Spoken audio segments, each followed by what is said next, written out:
All right, here with head coach Jeff Behrman heading into the third round of the playoffs. Coach, how you feeling on this chilly day? Great as always. It is chilly though. Absolutely. Yes, sir. So before we roll into looking ahead to the third round, let's look back at the second round against Randolph-Macon. It was a really solid all-around game for you guys. Yeah, I'm really proud of the players. Like they came out, we challenged them. Thought it was going to be a really physical game. When you looked at Randolph-Macon and who they were coming into this game, they were going to run the football, and the defense really stood up. And I think they limited them to 41 total yards. I believe it was 31, I believe, on the ground, and another 10 and through the air. So I mean, they were flying around the whole time, and I think just playing with great fundamentals, playing with great effort, playing with great speed, and they just suffocated the opponent, and that's what we were looking to do. And then the offense, you flip it over there. We possessed the ball. That's what we felt we needed to do, and I think 44 plus minutes possessing the ball. Only had 8 third downs. We were 6 of 8. So and anytime you can keep the other offense off the field, you got a great opportunity to win. And certainly they executed and performed, and it was a great effort all around.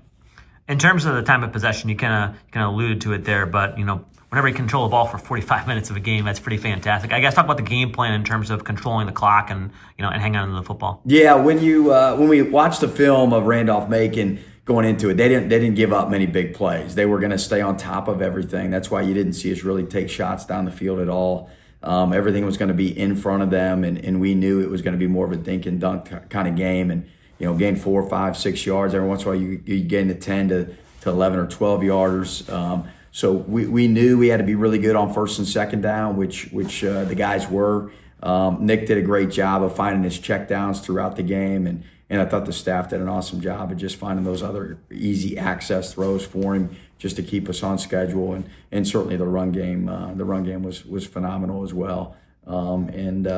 Everybody played their part. They did their role and got it done together. Let's talk about the third round game now against Mount Union. Talk about what they bring to the table. Yeah, I mean, tremendous program, as we all know, right? And this team is different than their other teams, just like our team's different from our other teams as well, right? It's the 2025 version of John Carroll versus Mount.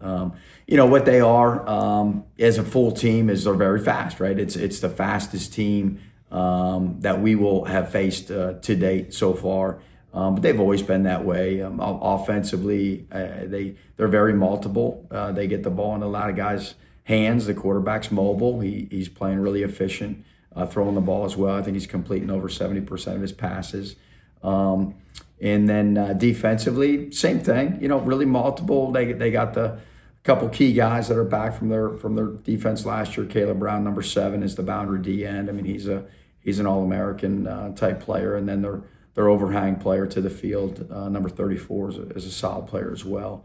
And then they're solid in their special teams as well. They're a program that doesn't beat themselves, right? So and I'd like to think that we are as well, right? We're not going to beat ourselves. We're going to go out and play the game we expect to play, which is just being really fast, really physical, and really disciplined.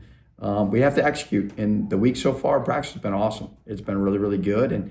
And these guys believe in what we're doing and how we're doing it, and believe in their abilities and how they play together as well. Let's talk a little bit about the battle in the trenches. How do you win the battle in the trenches, and how important is that to this game? Yeah, I mean, it's important in every football game, right? Is the line of scrimmage. You got to control the line of scrimmage. That's what we were able to do last week against Randolph-Macon. It's no different. You got to play with great fundamentals. You got to play with great pad level. You got to play with an unbelievable physical mentality, and you got to be able to knock the guy in front of you back, right? That's the bottom line.